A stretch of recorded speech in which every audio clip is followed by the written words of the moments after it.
बिस्मिल्लाहिर्रहमानिर्रहीम, अस्सलाम वालेकुम। आप देख रहे हैं सेहत ज़िंदगी और मैं हूं आपकी मेज़बान डॉक्टर शुमाइला गफ़ार। नाज़रीन, आज के प्रोग्राम में हम हार्ट अटैक के हवाले से गुफ्तगू करेंगे क्योंकि दिल हमारे जिस्म में मौजूद सबसे इम्पॉर्टेंट ऑर्गन है। इसका काम हमारे पूरे जिस्म को खून की सप्लाई करना है और तहकीक ये बताती है कि पाकिस्तान में गुज़िश्ता कुछ सालों में दिल की जो बीमारियाँ हैं उनकी वजह से जो शरह अमवात है उसमें खातिर खा इजाफा देखा गया है और ये परसेंटेज जो है ये काफ़ी लो थी और 3 साल के कलील अरसे में ये तकरीबन 4 फोल्ड्स हो चुकी है। पहले तकरीबन 3 साल पहले the death rate was 12 people per hour और ये अब बढ़कर 46 पीपल पर आवर पे जा चुकी है। दिल जो कि पूरे जिस्म को खून सप्लाई करता है, तो फिर दिल को खून की सप्लाई किस तरह से होती है, हार्ट अटैक क्या होता है, इसकी वजूहात क्या हैं और इससे बचा कैसे जा सकता है, इस सब पर बात करने के लिए हमारे जो हैं डॉक्टर नईम मलिक, डॉक्टर सैयद नासिर अली शाह हमारे साथ मौजूद हैं। अस्सलाम वालेकुम and welcome to the programme both of you. बहुत शुक्रिया। जी डॉक्टर साहब, मैं आपसे प्रोग्राम का स्टार्ट करना चाहूँगी। डॉक्टर साहब, आप ये बताइएगा कि जो हार्ट अटैक है उसके मुतालिक तो हम डिटेल में गुफ्तगू करेंगे, लेकिन पहले ये बताइएगा कि दिल का हमारे जिस्म में क्या रोल है। दिल के बारे में मैं आपको एक हदीस पाक में सुनाता हूँ।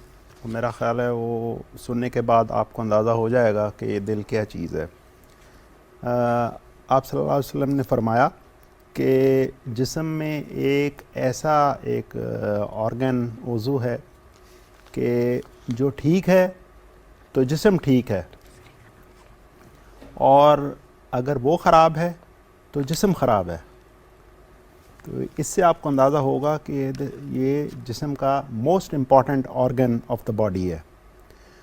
इसका काम ये है कि ये पंप करके दिल को जिस्म के आखिरी खुलिये, आखिरी सेल तक जो है ना खून पहुंचाए, और खून पहुंचता रहेगा तो जिस्म ज़िंदा रहेगा। खून पहुंचना बंद हो जाएगा तो जिस खुलिये, जिस सेल तक खून नहीं पहुंचेगा उसकी डेथ हो जाएगी। सही। तो ये इसका इतना इम्पोर्टेंट काम है। जी डॉक्टर सैयद नासिर अली शाह साहब, मेरा दूसरा सवाल आपसे होगा। आप ये बताइएगा कि खून तो पूरे जिस्म को ब्लड जो है वो सप्लाई कर रहा है, लेकिन दिल को ब्लड सप्लाई किस तरह से होती है? आपके सवाल के दो मुख्तलिफ पार्ट हैं। जिस तरह सर ने बताया कि दिल का काम तो पंप आर्गन के तौर पे है, पूरी जिस्म की रिक्वायरमेंट को पूरा करना। तो दिल को खुद भी ज़ाहिर है ब्लड चाहिए होता है कि वो अपना काम भी उसने चलाना है, उसको भी मेटाबॉलिज्म की ज़रूरत है, ऑक्सीजन की ज़रूरत है, और ऑक्सीजन आती भी ब्लड के ज़रिए ही है हर खलिए तक। तो खून की सप्लाई जो है, दो मुख्तलिफ इसमें बुनियादी फ़र्क है हार्ट के और पूरे जिस्म के ब्लड सप्लाई के लिए। जब हार्ट जो अपने लिए ख़ुद ब्लड लेता है वो हार्ट की रिलैक्सेशन टाइम के टाइम लेता है, जबकि पूरे जिस्म को जो वो सप्लाई ख़ुद से करता है, बाकी ऑर्गन्स को परफ्यूज़ करता है, तो वो जब वो कॉन्ट्रैक्ट करता है उस दौरान वो पंप करके ब्लड को सप्लाई करता है। तो बेसिकली एक इसको हम सिस्टोलिक एंड डायस्टोलिक दो मुख्तलिफ फ्रेम्स में देखते हैं। यानी पूरे जिस्म की सप्लाई वो सिस्टोलिक फ्रेम में करता है और डायस्टोलिक फ्रेम में खुद अपनी जो ना रिक्वायरमेंट पूरी करता है। सही। और खून यानी ये एक बेसिक फ़र्क है। जी, बेसिक फ़र्क है, और उनका बाकी मेटाबॉलिज्म में टिश्यू लेवल पे कोई फ़र्क नहीं है। ठीक है। सिर्फ जो है उनकी परफ्यूजन का टाइमिंग का फ़र्क है, लेकिन बाकी जो टिश्यू लेवल पे मेटाबॉलिज्म है दे आर सिमिलर और एक ही तरह हैं। और खून हार्ट को भी ज़रूरत है, उसको भी ऑक्सीजन ATPs की ज़रूरत है, जो बाकी वो अपनी रिक्वायरमेंट पूरी करता है तो फिर बाकी पूरे जिस्म की रिक्वायरमेंट भी पूरी करता है। सही। अच्छा डॉक्टर नईम, ये हार्ट अटैक क्या होता है और इसकी क्या वजूहात होती हैं और ये प्रोसेस क्या होता है, मतलब इसमें क्या ऐसा हो रहा होता है कि हमारा दिल जो है वो अफेक्ट हो जाता है इसमें? इस सवाल के जवाब से पहले मैं आपको थोड़ा सा पिछले सवाल में थोड़ा सा मैं डॉक्टर साहब के जवाब को आगे बढ़ाते हुए, खून की नालियाँ होती हैं जिनको आर्टरीज़ कहा जाता है। आर्टरीज़ का काम ये होता है कि दिल से खून लेकर वो जिस्म के हर ऑर्गन तक, हर सेल तक वो पहुंचती हैं। जैसे जैसे दूर होती जाती हैं, छोटी होती जाती हैं, arteries, arterioles, capillaries and so on. दिल की जो आर्टरीज़ होती हैं उनको कॉर्नरी आर्टरीज़ कहा जाता है। ठीक है। कॉर्नरी आर्टरीज़ वो होती हैं जो दिल के ऊपर पड़ी होती हैं, इनको एपिकार्डियल आर्टरीज़ कहते हैं, जो कि दिल के ऊपर ऐसे रखी हुई होती हैं। ठीक है। वहाँ से वो क्या करती हैं कि छोटी छोटी नालियाँ सेंड करती हैं in the muscles of the heart, myocardium में। मायोकार्डियम में। तो इस तरह दिल जो है वहाँ से अपनी ब्लड सप्लाई लेता है। दूसरा ज़रिया जो है, लोग कहते हैं कि दिल में तो खुद ही खून होता है, तो वो कहाँ से आर्टरीज़ आ गई। तो जो अंदर उसके खून मौजूद होता है कैविटीज़ में, वेंट्रिकल्स में, आर्टरीज़ में, एट्रिया में, वो वहाँ से भी थोड़ा थोड़ा खून सक करता है। अच्छा, ये तो उस सवाल का थोड़ा सा। अब आपका दूसरा जो सवाल आपने कहा, हार्ट अटैक। हार्ट अटैक उस कंडीशन को कहते हैं कि जब कोई बड़ी आर्टरी, बड़ी कॉरोनरी आर्टरी अचानक से बंद हो जाए, और जब बंद हो जाए तो ऑब्वियसली जहाँ वो खून की सप्लाई दे रही थी वो आर्टरी, वहाँ खून नहीं पहुँचेगा। तो जब खून नहीं पहुँचेगा तो दिल चीखता है कि खून नहीं पहुँच रहा, इसको हार्ट अटैक कहते हैं। ठीक। अब इसके मुख्तलिफ अवामिल हैं कि वो आर्टरी बंद क्यों हो जाती है ऑल ऑफ अ सडन। तो इसके मुख्तलिफ बहुत सारे रिस्क फैक्टर्स हैं। कुछ ऐसे हैं कि जिनको हम कुछ नहीं कर सकते, ठीक। कुछ ऐसे हैं कि जिनके लिए हम कुछ कर सकते हैं, मॉडिफाइबल एंड नॉन मॉडिफाइबल। जो नॉन मॉडिफाइबल रिस्क फैक्टर्स हैं, जो अवामिल हैं हार्ट अटैक के पैदा होने में, एक तो मेल सेक्स है। अच्छा, मेल्स बेचारे वो हर वक्त दिल के कमज़ोर होते हैं, प्री डिस्पोज्ड होते हैं वो हार्ट अटैक के लिए। ठीक। जो रिप्रोडक्टिव एज होती है औरतों की, उसमें ये है कि एक औरत के मुकाबले में 4 मर्द, अच्छा, इतना रेशो है उसका। सही। खैर, दूसरा ये है कि ओल्ड एज, ठीक हो गया। ओल्ड एज में कुछ ना कुछ तो होना ही है, तो हार्ट अटैक भी उन्हीं में हो जाता है। तीसरा है फैमिली हिस्ट्री। जिन फैमिलीज में यंग एजेस में हार्ट अटैक हो किसी एक शख्स को, तो जो बाकी फैमिली के लोग हैं वो भी रिस्क पे होते हैं। ठीक है। ये तो वो हो गए नॉन मॉडिफाइबल। अब मॉडिफाइबल के बारे में अगर हम बात करें तो बदकिस्मती से स्मोकिंग, हाँ, स्मोकिंग हमारे मुल्क में स्मोकिंग जो है बहुत ऑन द ज़्यादा राइज है, है, और शायद मेल्स ऑन भी द राइज ज़्यादा है। करते हैं इस वजह नहीं, से। आई एम सॉरी, फीमेल्स भी हैं इसमें। अच्छा, सही। तो ऑन द राइज है दुनिया में, जो है इसका वो ग्राफ नीचे आ रहा है, हमारे यहाँ अभी ऊपर जा रहा है। और इसमें ज़्यादा चीज़ डॉक्टर साहब मेरे साथ इत्तफाक करेंगे कि जो यंग एजेस में, 20s में, 30s में जो हमने कभी सुना नहीं था हार्ट अटैक हो रहे हैं, ये स्मोकिंग इसकी बहुत बड़ी एक वजह बन रही है। स्मोकिंग सिर्फ लंग कैंसर नहीं करती है बल्कि दिल की बीमारियों की शरह भी बढ़ा देती है। ये सिगरेट का धुआं जहाँ जहाँ से गुजरता है ना, ये अपने असरात छोड़ता चला जाता है, बिकॉज इट इज उंगलियां स्ट्रेन हो जाती हैं। ठीक है। दूर से पता लगता है ये स्मोकर है। ठीक है। फिर लिप्स का कैंसर, ओरल कैविटी का कैंसर, लंग्स का, जो लैरिंक्स है, वॉइस बॉक्स जिसको आम लफ्जों में कहा जाता है, उसका कैंसर, यानी कितना खतरनाक है। लिवर का कैंसर, स्टमक का कैंसर, इंटेस्टाइन्स का कैंसर, सो मच सो कि यूरिनरी ब्लैडर का कैंसर। अच्छा, बिल्कुल। इवन वो भी हो सकता है, स्ट्रोक हो सकता है। तो ये तो कातिल है, बिल्कुल। मैं तो पाबंदी दरख्वास्त करूंगा हुकूमत पाकिस्तान से और हर आने वाली हुकूमत से कि प्लीज़ स्मोकिंग पर पाबंदी लगाई जाए। बिल्कुल। ये अपने टैक्स के लिए जो है इसको इजाज़त दिए जा रहे हैं, ये जुल्म है। ये हमारी नई जनरेशन और हमारे जो लोग हैं इन पर जुल्म है, इस पर पाबंदी लगनी चाहिए। सही। मैं मुतालबा करूंगा डॉक्टर्स के प्लेटफॉर्म से मैं। इसके अलावा डायबिटीज़, और देखा ही गया है कि डायबिटीज़ भी ऑन द राइज है पाकिस्तान में, ऑन द राइज है पाकिस्तान में। इसी तरह है। कुछ अर्सा पहले इसका रेशो 12% था, जो कि बढ़ता जा रहा है इसका रेशो। फिर ब्लड प्रेशर है, हाइपरटेंशन, कोलेस्ट्रॉल है, सेडेंटरी लाइफ स्टाइल है, मोटापा है। तो ये तमाम अवामिल हैं जो कि मिलजुल कर हार्ट अटैक का बाइस बनते हैं। सही।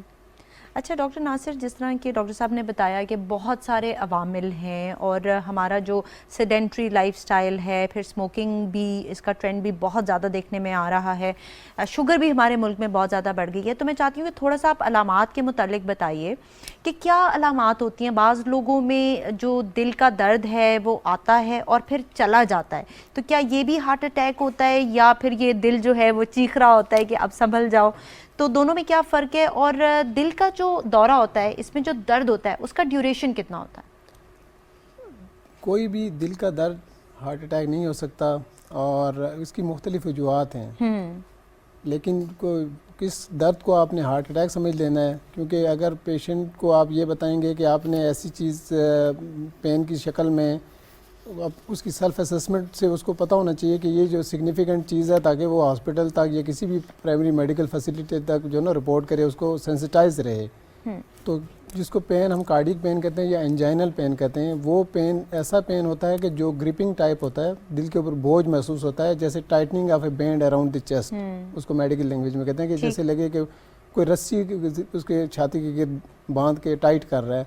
ऐसा पेन हो जो लोकलाइज नहीं होता, एक ख़ास जगह पे पॉइंट पे नहीं होता, और वो 20 मिनट से ज़्यादा अगर पेन रहता है, वो चलने से, खाना खाने से या फिर कोई एक्सर्शन करने से वो पेन बढ़ भी रहा है, अगर आप उसको ज़ुबान के नीचे वो NGC टेबलेट जो सबलिंगुअल टेबलेट दी जाती है वो देते हैं, उससे उसको रिलीफ भी मिल रहा है।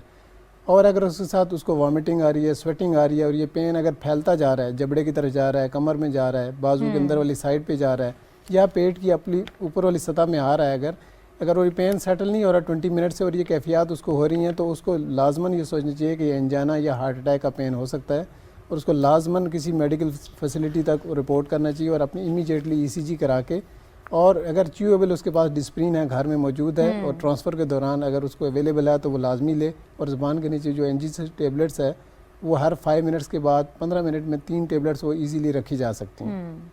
ये हम अपने प्रोग्राम में हमेशा बताते हैं कि अगर आपके पास है च्यूएबल तो आप इसको ज़रूर लीजिए, it can be a lifesaver. अच्छा डॉक्टर साहब, यहाँ पर मैं ये पूछना चाहूँगी कि आपने बताया कि बाज़ लोगों में तो ये दिल का पेन आता है, लेकिन डायबिटिक्स जो होते हैं उनमें अक्सर दिल का दर्द होता ही नहीं है, तो फिर उनको किस तरह से पता चलेगा? क्योंकि बहुत सारे लोग ऐसे भी होते हैं जो कि सोए हुए होते हैं और रात को उनको नींद में ही दिल का दौरा पड़ता है और सुबह वो उठ नहीं पाते। इसी तरह कुछ लोग ऐसे भी होते हैं जिनकी ECG होती है और पता लगता है कि इनको कहीं हार्ट अटैक हो चुका है, उनको पता भी नहीं होता कि उनको हार्ट अटैक हुआ है। जी मैम, क्यों वेव्स आ रही होती है उनमें? बड़ा इंपॉर्टेंट सवाल किया आपने। वो इनको हम कहते हैं कि साइलेंट MI, ठीक है, या साइलेंट सिम्टम्स। इनको एंजाइना इक्विवेलेंट सिम्टम्स उनमें होते हैं। ज़रूरी नहीं है कि चेस्ट पेन हो, क्योंकि डायबिटिक पेशेंट्स में पेन नहीं होगा। अगर बहुत ज़्यादा एल्डरली पेशेंट है, ओबीस फीमेल हैं, उनमें भी पेन नहीं होता। या फिर अगर आपने कोई स्ट्रॉन्ग एनाल्जेसिया ऑलरेडी 3 आवर्स के अंदर लिया हुआ, तो उन लोगों में भी चेस्ट पेन उस तरह नहीं होगा। ठीक है।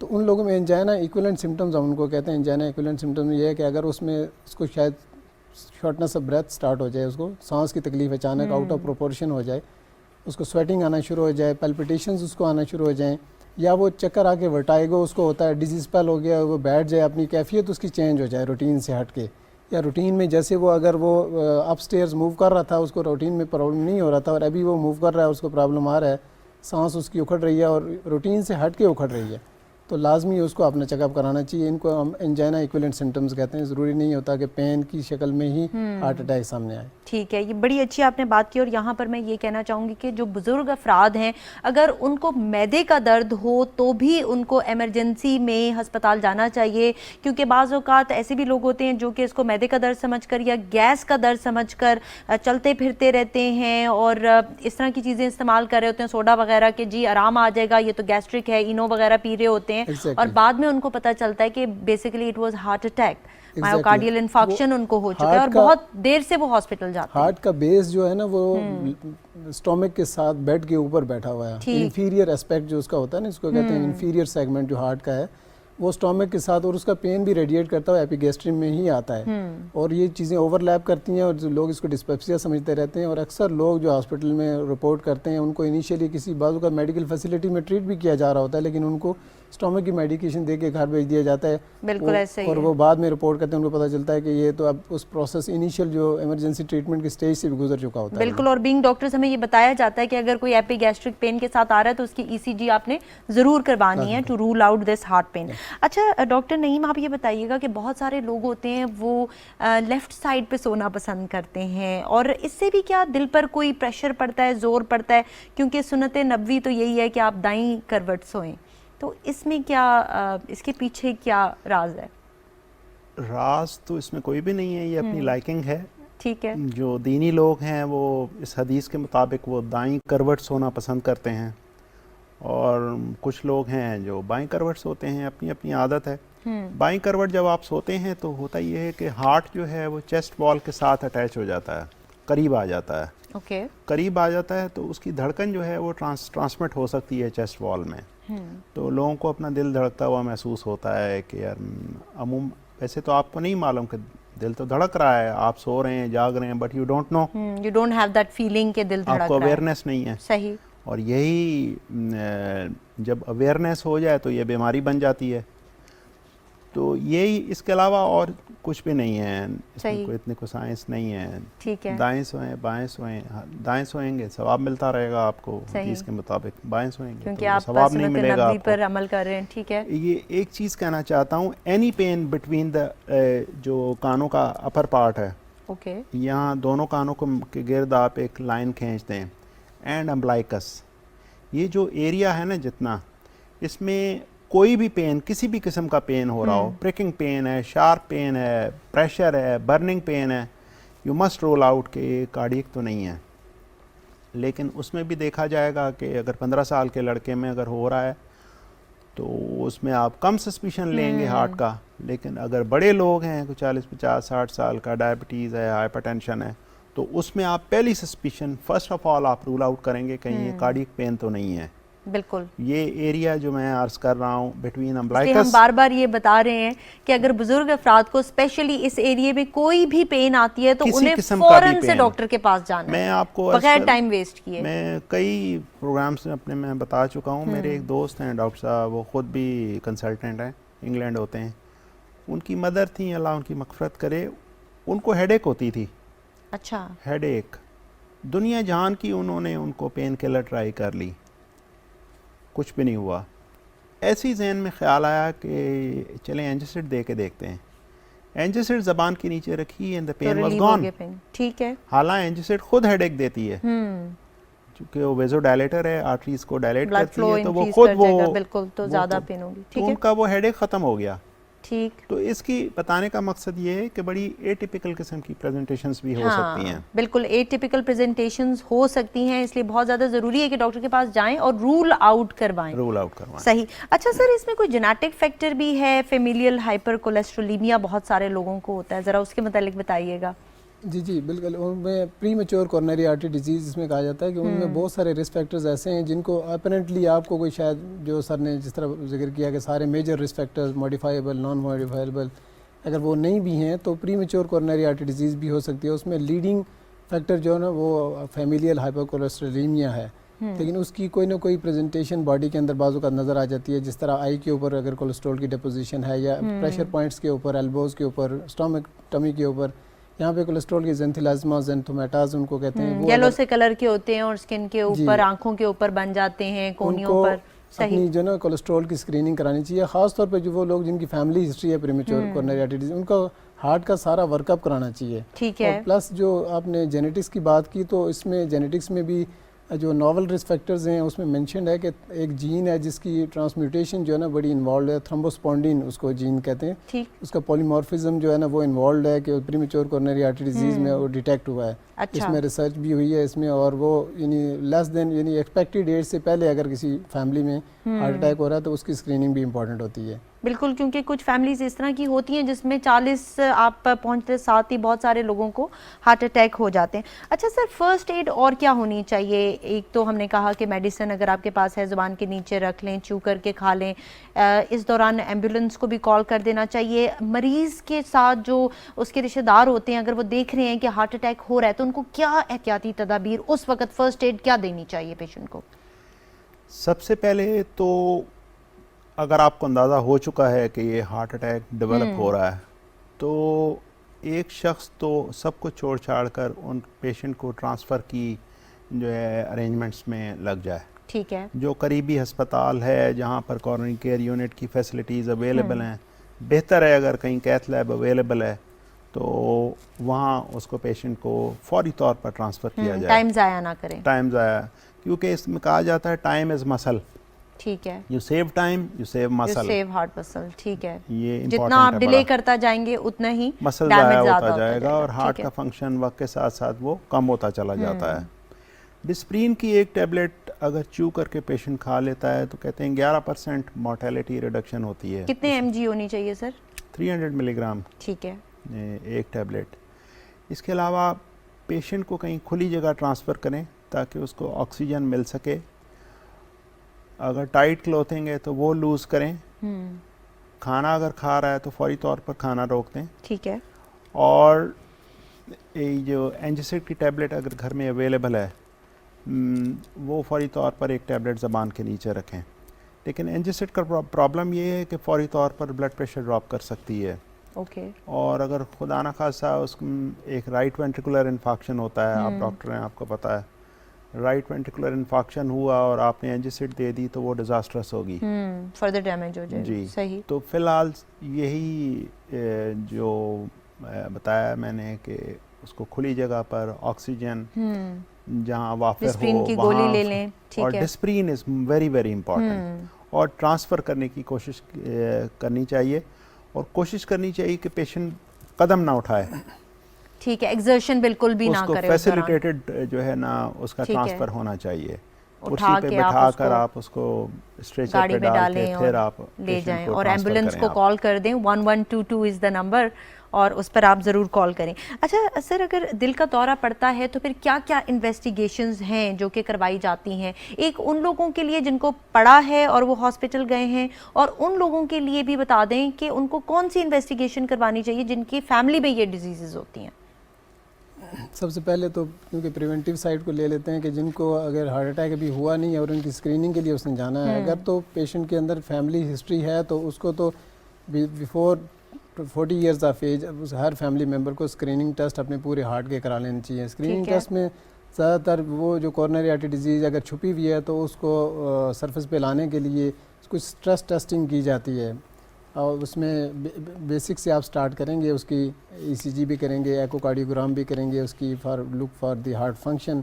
अगर उससे बाद स्ट्रेस टेस्टिंग है जिसको exercise tolerance test ETT test कहा जाता है। इसके अलावा न्यूक्लियर स्ट्रेस टेस्टिंग भी कर सकते हैं।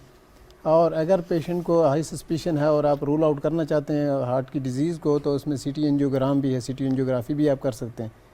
और अगर पेशेंट हार्ट की पेन के साथ इमरजेंसी में आ गया और किसी ऐसे हॉस्पिटल सेटअप में या मेडिकल केयर यूनिट में आ गया है तो वहाँ पे फिर सबसे पहली इन्वेस्टिगेशन तो ECG है, जो इजीली भी है और 2 मिनट के अंदर हो भी जाती है, और इन्फॉर्मेशन भी कंप्लीट मिल जाती है अगर पेशेंट को MI हुआ हुआ हार्ट अटैक। इसके अलावा अगर उसमें अगर इनिशियल स्टेजेस में बाद वक़्त ECG नॉर्मल भी हो सकती है, उसको हम हाइपर एक्यूट फेज़ कहते हैं हार्ट अटैक का, उसमें ECG में ज़रूरी नहीं है चेंजेस हों। फिर उस टाइम पे हम कार्डियक मार्कर्स करवाते हैं, कुछ ब्लड टेस्ट करवाए जाते हैं जिसमें कार्डियक मार्कर्स उनको बोलते हैं, वो हम करा सकते हैं, अगर उनसे भी आपको इन्फॉर्मेशन मिल सकती है। फिर आप बेड साइड उसकी एकोकार्डियोग्राम भी कर सकते हैं। कुछ इससे ट्रोपोनिन्स या इस तरह छोटी किट्स भी आती हैं जो एक ख़ास टाइम फ्रेम के अंदर हार्ट अटैक को पिक कर सकती हैं। फिर उसकी सीरियल ECGs उसकी होती रहेंगी जब तक हार्ट अटैक, अगर आपको सस्पिशन है और पेशेंट की जो एंजाइनल सिम्टम्स या MI के सिम्टम्स हैं, अगर आपको और कोमॉर्बिडिटीज़ ऐसी हैं कि आपको लाइकलीहुड ज़्यादा है अगर पेशेंट के अंदर कि इसको हार्ट अटैक का पेन ही होगा इसको, तो आप ज़रा उसको अंडर ऑब्जर्वेशन रखेंगे जब तक एक आप कंप्लीट उसकी टेस्टिंग करके उसके सारे कार्डियक पैरामीटर्स को रूल आउट करके उसकी कॉर्नरी आर्टरी डिजीज़ को रूल आउट नहीं कर सकते, उस वक्त तक आप उसको क्लियर नहीं कर सकते कि ये कार्डियक पेन नहीं है। हमेशा अगर डाउट में भी हैं तो तब भी उसको as a cardiac patient ACS protocol के ऊपर उसको ट्रीट करना चाहिए। ठीक है। अच्छा, ट्रीटमेंट की बात की डॉक्टर नासिर ने, तो थोड़ा इलेबोरेट कर दें सर कि क्या ट्रीटमेंट दी जाती है पेशेंट को जब वो हॉस्पिटल आ जाता है। एक फ़र्स्ट एड तो हमने बता दी कि क्या होनी चाहिए, क्या दवाइयों से हार्ट अटैक को कंट्रोल किया जा सकता है, और जो डैमेज हो गया क्या उसको रिवर्स किया जा सकता है, या once it's done it's there forever? Unfortunately जो डैमेज हो जाता है वो इरिवर्सिबल है। वो हार्ट का जो मसल ज़ाया हो गया वो ज़ाया हो जाता है। जो ट्रीटमेंट होती है हार्ट अटैक होने के बाद वो 2 चीज़ों पर होती है। एक तो ये है कि जो हार्ट अटैक हो चुका है उसकी कॉम्प्लिकेशंस को रोका जाए, और नंबर 2 होती है ट्रीटमेंट सेकेंडरी प्रिवेंशन, ताकि आइंदा हार्ट अटैक ना हो। ठीक है। तो जो पेशेंट आ गया हार्ट अटैक के साथ, कंफर्म हो गया कि ये हार्ट अटैक है या दिल का दर्द है, अगर फैसिलिटी अवेलेबल है तो बिल्कुल देर नहीं करनी चाहिए पेशेंट को एंजियोग्राफी करने में। फौरी तौर पर उसको कैथ लैब ट्रांसफ़र किया जाए, उसकी एंजियोग्राफी की जाए और देखा जाए जो आर्टरी बंद हो रही है। सर हमारे पास प्रोग्राम का टाइम थोड़ा रह गया, जल्दी से कैबेज और स्टेंटिंग का फ़र्क बता दें। कैबेज सर्जन्स करते हैं, स्टेंटिंग जो है वो फिजिशियंस करते हैं, हम लोग कार्डियोलॉजिस्ट जो हैं। ठीक है। स्टेंट जागती हालत में किया जाता है, सर्जरी एनेस्थीसिया करके हार्ट को खामोश करके, तो फिर वो बाईपास मशीन लगा कर तो उसको स्टेंट ये होता है कि शरेयान के अंदर हम स्टेंट्स डालते हैं, स्प्रिंग टाइप की चीज़ें होती हैं जो कि बंद आर्टरी को खोल देती हैं और खुला रखते हैं। और बाईपास जो होता है वो हम आर्टरी के ऊपर से उसी आर्टरी को हम ग्राफ्ट्स लगाते हैं। सर्जन्स कहीं से शरेयान लेकर वो वहाँ पर अटैच की जाती है ताकि जो खून का दौरानिया है वो जारी रह सके। ये बुनियादी फ़र्क है। थैंक यू सो मच आप दोनों का हमें प्रोग्राम में टाइम देने का। जी नाजरीन, आज के प्रोग्राम में हमने हार्ट अटैक के हवाले से गुफ्तगू की। वर्ड ऑफ द डे जो है वो है एपिकार्डियम, मायोकार्डियम और एंडोकार्डियम।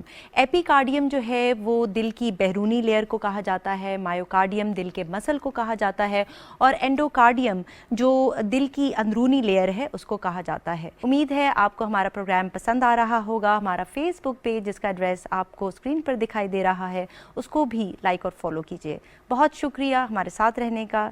टेक केयर, अल्लाह हाफिज़।